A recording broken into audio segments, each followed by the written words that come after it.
She said, "It's Harmless. He just calls me baby as a joke." But when I arrived at her work event, he had his hand up her thigh under the table while she giggled. I walked out without a word. Now she's begging me to talk this out like adults. Hey viewers, before we move on to the video, please make sure to subscribe to the channel and hit the like button if you want to see more stories like this. Thanks. It's Harmless. That's just how Julian talks. He calls everyone baby or sweetie as a joke. Don't make this weird. Opie, you're projecting your own insecurities onto my career. That was the sentence. That was the collection of words that kept me in a state of paralysis for 3 months. It was the sentence that made me question my own sanity, my own eyes, and the gut instinct that had been screaming at me since Elena started her new job at the marketing firm. I'm 31. I'm an architect. I deal in structures, foundations, and load-bearing walls. If a foundation is cracked, you don't paint over it. You fix it, or you condemn the building. But in my relationship with Elena, I was letting her paint over cracks that were widening by the day. We had been together for 3 years. They were good years, solid. We were talking about buying a place in the suburbs, maybe getting a dog. I was the steady hand on the wheel. She was the vibrant, chaotic energy that made life fun. But everything shifted when she landed the account executive role. It was a big step up, more money, more travel, and a work hard, play hard culture that seemed to demand total immersion. Enter Julian. At first, Julian was just a name dropped casually over dinner. Julian had this crazy idea for the pitch. Julian brought bagels for the team.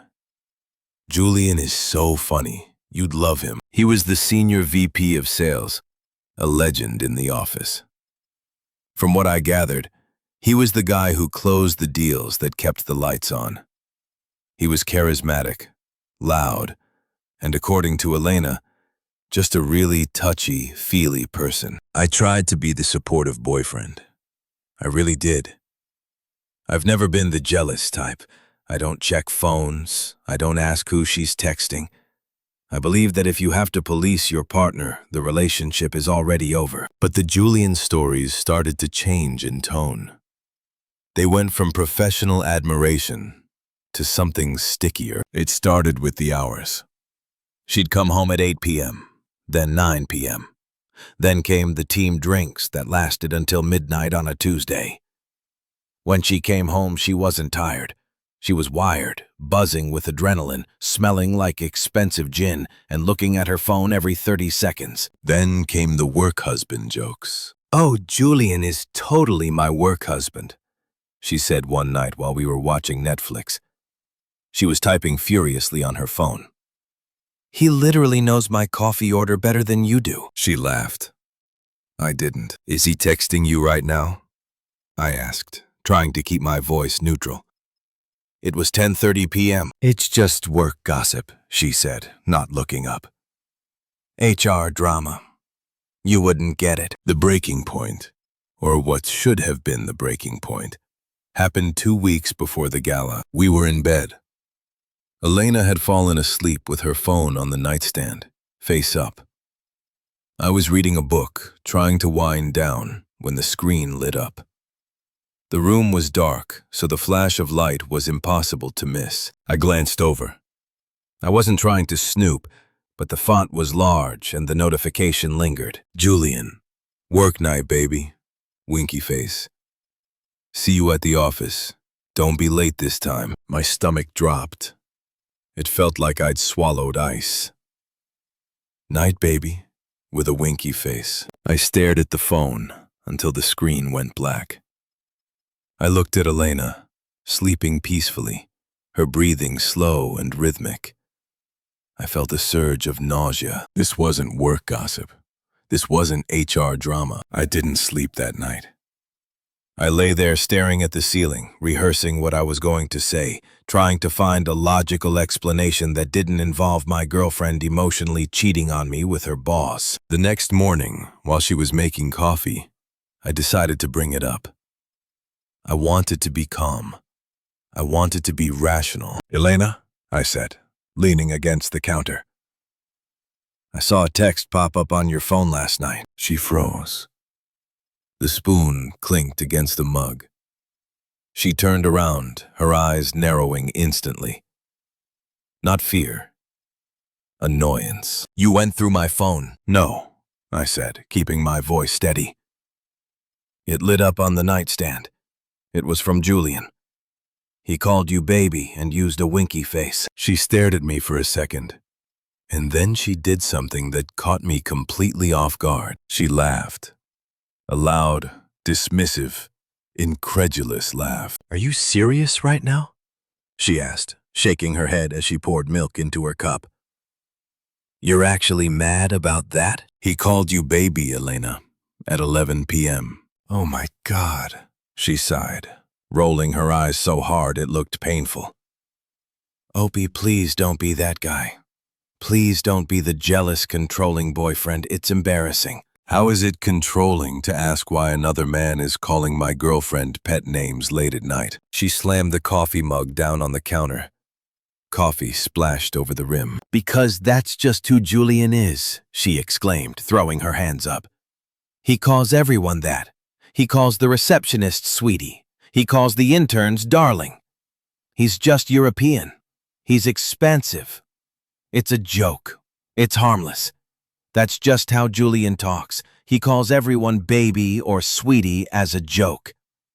Don't make this weird. She walked past me, grabbing her bag. She stopped at the doorway and looked back at me with a look of pure disappointment. I thought you were secure enough to handle me having a career, she said, her voice dripping with condescension.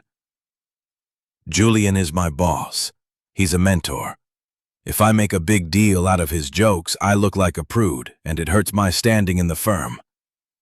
Do you want me to get fired because you're feeling insecure? I'm not insecure, I argued, but my voice lacked conviction. She had twisted it so fast. Suddenly, I was the problem. I was the threat to her career. Then stop acting like it, she snapped. I have a big presentation today. I don't have the emotional bandwidth to comfort you because you misread a text message. We can talk about this later, if you can be an adult about it. She walked out the door. I stood. Maybe she was right, I told myself. Maybe corporate culture had changed and I was just old-fashioned. Maybe I was being insecure. After all, Elena was beautiful and charismatic. Of course men would flirt with her. If she said it was one-sided and meaningless, I should trust her. That's what a good partner does. I swallowed the doubt. I pushed it down deep into the pit of my stomach, where the ulcers grow. "I'm sorry," I texted her later that day. "Good luck with the presentation," she replied instantly. Thanks, love you. Don't worry about Julian. He's annoying anyway. LOL. I exhaled. I let it go. I was an idiot. 2 weeks later, the annual company gala arrived. It was a black tie event at one of the swankiest hotels in the city. Elena had bought a new dress, a stunning backless emerald green gown that cost more than my first car. She had been talking about this night for months. It's a big networking opportunity, she had told me while fixing her hair in the mirror. Julian is going to introduce me to the regional directors. I need you to be charming. Can you be charming? And please don't give Julian the death stare. Be normal. I'll be normal, I promised, adjusting my tie. I'll be the perfect +1. I looked at myself in the mirror. I looked put together.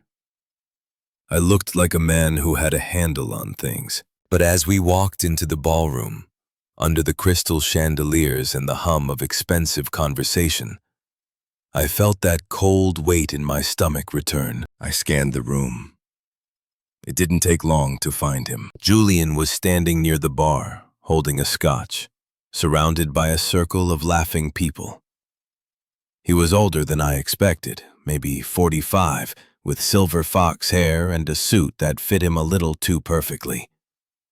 He radiated that specific kind of arrogance that passes for confidence in sales. Elena squeezed my hand. "Come on," she whispered, her eyes lighting up. Let's go say hi. She wasn't squeezing my hand for comfort. She was dragging me toward him. She was dragging me toward the edge of the cliff, and I, like a faithful dog, was trotting right along beside her. We approached the circle, and Julian spotted her instantly. His eyes didn't go to her face. They did a quick, practiced sweep of her body in that green dress before landing on her eyes. "Elena," he boomed, stepping out of the circle to embrace her. It wasn't a polite handshake or a quick hug. He pulled her in close, lingering for a beat too long, his hand resting familiarly on her lower back. "You look incredible. I knew green was your color," she beamed, cheeks flushing. Thanks, Julian. You clean up pretty well yourself. Finally, he turned his attention to me. The smile didn't reach his eyes. It was the smile of a shark acknowledging a remora. "And this must be Opie," he said, extending a hand. His grip was firm, aggressive. "I've heard some things about you." "All good, I hope," I said, matching his grip. "Oh, mostly," he laughed, clapping me on the shoulder a little too hard. "Elena tells me you're the creative type. An architect, right? Drawing pretty buildings while the rest of us sell the bricks." The group laughed. It was a subtle dig, framing my career as whimsical and his as essential. Elena laughed too. That stung more than his comment. "Something like that," I replied coolly. The cocktail hour was excruciating. I stood there holding a lukewarm beer while Elena and Julian finished each other's sentences. They spoke in a shorthand I couldn't parse. Acronyms, office nicknames, references to lunches I didn't know they had taken. I was physically present, standing right next to the woman I planned to propose to. But I felt like a ghost. At one point, Julian leaned in to whisper something to her. He didn't just lean, he invaded her space. His mouth was inches from her ear. Elena giggled, a high, breathless sound I hadn't heard her make with me in months. She swatted his arm playfully. Stop it, she said, biting her lip. OP is right there. He doesn't mind, Julian said, winking at me. He knows we're just having fun, right, Opie? I stared at him. Depends on the definition of fun. Elena shot me a warning look. Don't embarrass me. Dinner was announced. We moved into the main hall. I checked the seating chart. Table 4. Elena, me, Julian, of course. We sat down. The lights dimmed. The speeches began. The wine flowed. Julian kept refilling Elena's glass before it was even empty. He was charming the whole table, telling war stories about clients he'd won over, but his body was angled entirely toward her. I tried to focus on my steak. I tried to tell myself I was being paranoid. He's just European. He's expansive. Then, about halfway through the main course, I dropped my napkin. It was a clumsy move, my hands shaking slightly from the suppressed rage, but it slid off my lap and landed on the floor between my chair and Elena's. I pushed my chair back slightly and bent down to retrieve it. The tablecloth was long, draping down almost to the floor, creating a dark, private cavern underneath the table. I reached for the white linen square. My eyes adjusted to the dim light under the table. Time stopped. I saw Elena's legs. She was wearing heels, her ankles crossed, and I saw Julian's hand. It wasn't on her knee. It wasn't an accidental brush against her thigh. His hand was high up on her thigh. His fingers splayed out against the skin exposed by the slit in her dress. His thumb was rubbing lazy, possessive circles into her flesh. And Elena, she wasn't pulling away. She wasn't stiff with discomfort. Her leg was tilted toward him, pressing into his palm. I froze. The noise of the gala, the clinking silverware, the laughter, the droning speech from the CEO faded into a dull roar. All I could see was that hand, that violation of everything we had built, that physical manifestation of the joke she had gaslit me about for weeks. It's harmless. He calls everyone baby. You're insecure. I grabbed my napkin and sat up. The blood rushed to my head. I felt dizzy. I looked at Elena. She was taking a sip of wine, looking over the rim of the glass at Julian. He whispered something to her, his lips barely moving. She let out a soft, suppressed giggle and leaned into him, her shoulder brushing his. She was enjoying it. That was the realization that broke me. It wasn't just that he was touching her. It was that she loved it. She loved the thrill, the secrecy, the disrespect of doing it right next to me. I didn't scream. I didn't flip the table. A strange, cold calm washed over me. It was the clarity of a man who finally sees the blueprint for what it is.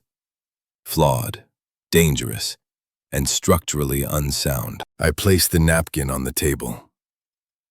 I stood up. Elena looked up, startled. Where are you going? Dessert is coming. I'm leaving, I said. My voice was steady. Leaving? What? What? Her brow furrowed. Are you sick? Then I looked at Elena. No, I said. I've just seen enough. I turned and walked away. Opie, she hissed. Sit down. Everyone is looking. I didn't stop. I walked through the ballroom, past the tables of laughing colleagues, past the open bar, and out the double doors. I handed my ticket to the valet, got my car, and drove into the night. The drive home was silent. No radio, no podcasts.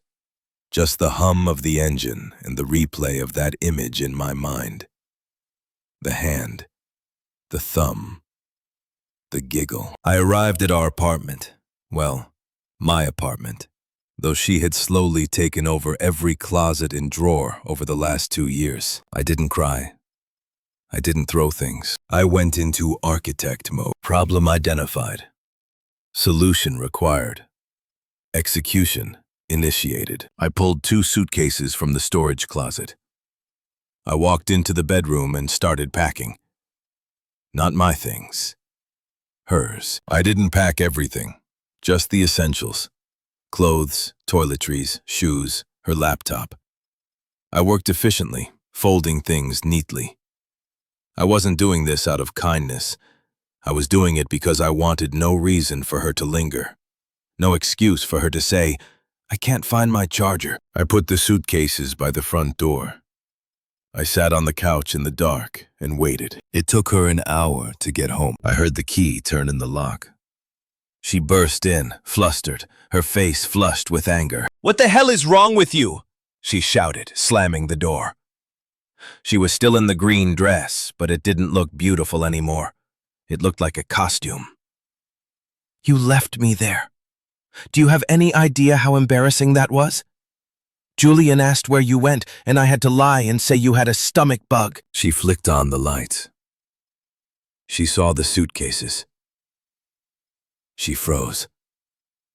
The anger on her face faltered, replaced by confusion. What? What is this? She pointed at the bags. Are you going somewhere? No, I said, standing up. You are. She laughed, a nervous, sharp sound. What are you talking about? Is this because of the gala? Because I was talking to my boss? You are being insane, Opie. You are being so dramatic. I saw his hand, Elena. The room went dead silent. The air conditioning hummed. Her face went pale. She opened her mouth, closed it, then opened it again. The pivot was coming. I could see the gears turning, searching for the angle. You what? She stammered. I don't know what you're talking about. I dropped my napkin, I said, my voice devoid of emotion. I bent down to pick it up. I saw his hand under the table on your thigh, high up. She blinked rapidly. You're imagining things. It was dark. Maybe his hand brushed me accidentally. You're crazy, Opie. You're looking for reasons to be jealous. His thumb was moving, Elena. He was rubbing your leg, and you were leaning into him. You were giggling. She flushed red. The denial wasn't working, so she switched tactics. Minimization. Okay, look, she said, her voice dropping to a whisper. Maybe he got a little friendly. We had a lot of wine. It didn't mean anything. It was just a moment. We didn't do anything. It's not like I slept with him. You let another man grope you while your boyfriend sat 12 inches away, I said. You let him disrespect me. You let him disrespect us, and you enjoyed it. You called me insecure for weeks because I sensed this was happening. You made me feel crazy. It was a mistake, she cried, tears finally welling up. I'm sorry. I was drunk. I was caught up in the moment. It won't happen again. Please, Opie. Don't throw away 3 years over one stupid, drunken moment. It wasn't one moment, I said. It was the texts, the late nights, the baby. This was the finale. Elena, I'm not interested in the encore. You can't just kick me out, she screamed, panic setting in. I live here. My name is on the lease, I reminded her. I paid the deposit. I pay the rent. You transfer me money for groceries. You have a sister in the city. Go there. Opie, please, she sobbed, reaching for me. She tried to grab my hand. I stepped back. I didn't want her touching me. The thought of her skin made my skin crawl. Take your bags, I said. I'll box up the rest of your stuff this weekend. You can come get it when I'm not here. Leave the key. She stared at me, realizing for the first time that the nice, safe, boring guy she had taken for granted had a breaking point, and she had smashed right through it. She grabbed the handles of the suitcases, sobbing loudly, making a show of her heartbreak. You're going to regret this, she choked out. You're throwing away the best thing that ever happened to you because of your ego. Goodbye, Elena. She slammed the door behind her. I walked over, locked the deadbolt, and engaged the chain. Then I went to the kitchen, poured the rest of the wine she had bought down the sink, and deleted her number from my phone. The next few weeks were a blur of silence. I blocked her on everything. Instagram, Facebook, TikTok, LinkedIn. I blocked her number, but the silence wasn't empty. It was peaceful. I hadn't realized how much noise she brought into my life. The constant need for validation, the drama with her friends, the career anxiety she dumped on me every night. Of course, the flying monkeys came. Her best friend, Sarah, texted me 3 days later. Opie, you need to call Elena. She's a mess. She hasn't eaten in days. She says this is all a huge misunderstanding and you're being incredibly cruel. You're really going to end a 3-year relationship over a hand placement? Grow up. I didn't reply. I blocked Sarah. Her mom called. I let it go to voicemail. Opie, it's Linda. Elena is devastated. She loves you so much. Please just talk to her. Couples have rough patches. Don't be rash. I blocked Linda. I established a new routine. The post-breakup trinity. 1. Gym. I went every morning at 6 a.m.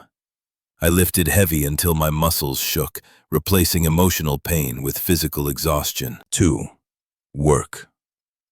I threw myself into a new project, a library restoration downtown. I worked late purely because I didn't want to sit in the empty apartment. 3. Silence. I didn't date. I didn't go out to bars. I sat with the betrayal. I processed it.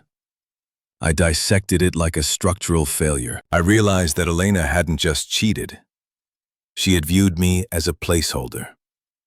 I was the safe harbor where she docked her ship while she looked for excitement on the open ocean. Julian was the excitement. Fine.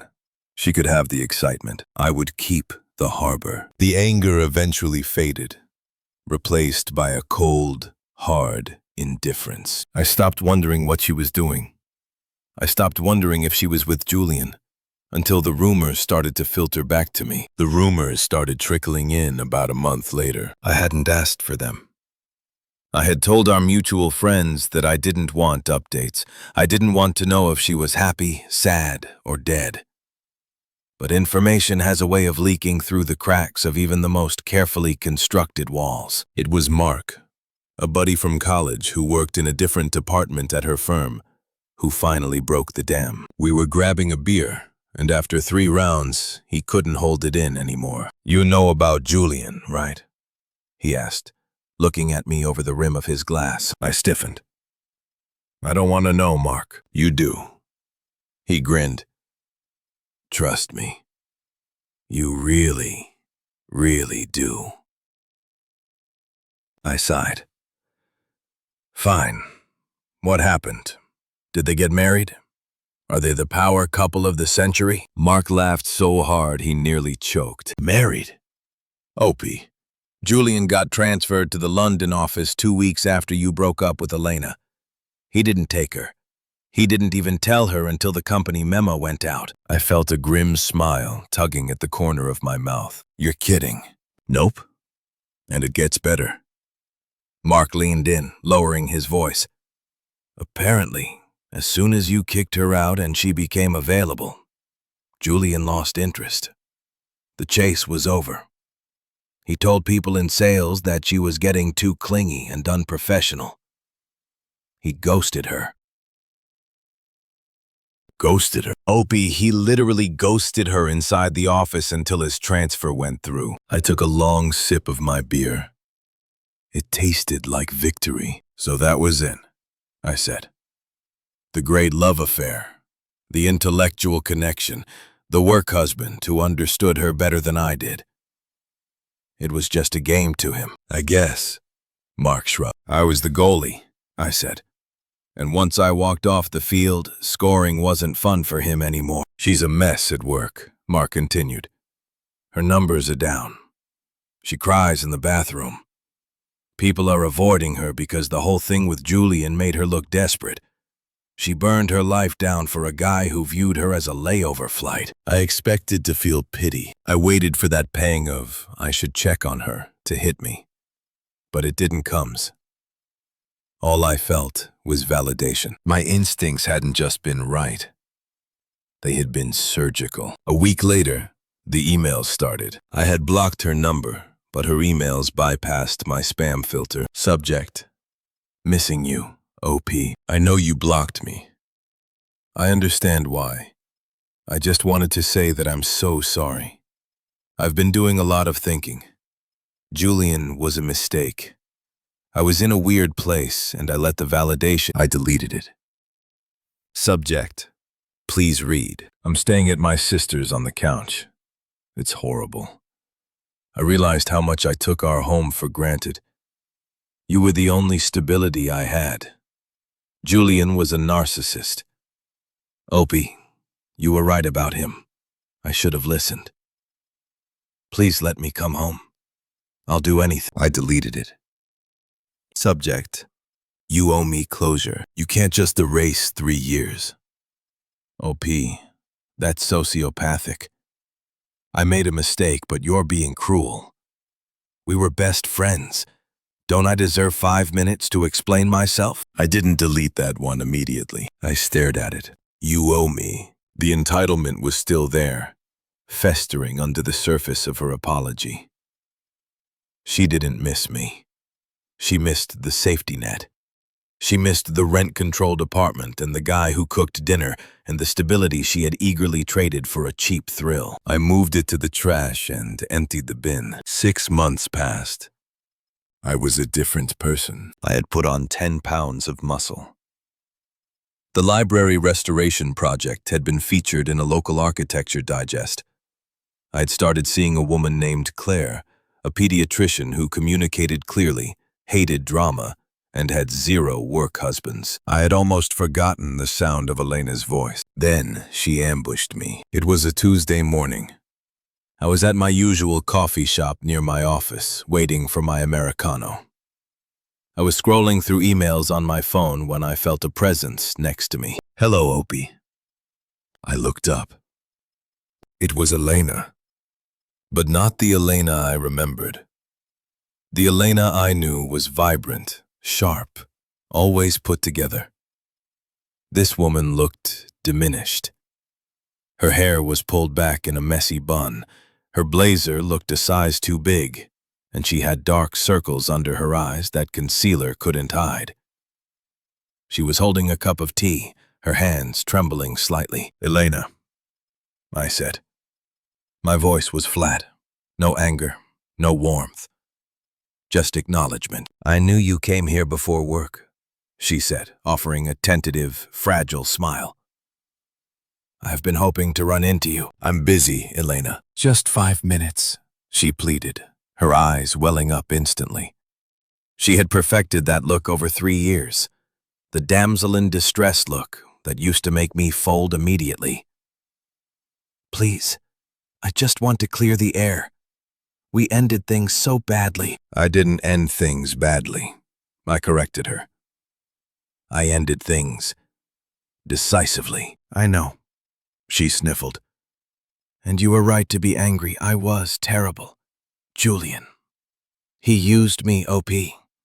He told everyone I was obsessed with him. He ruined my reputation at the firm. I might have to quit." She paused, waiting for me to comfort her.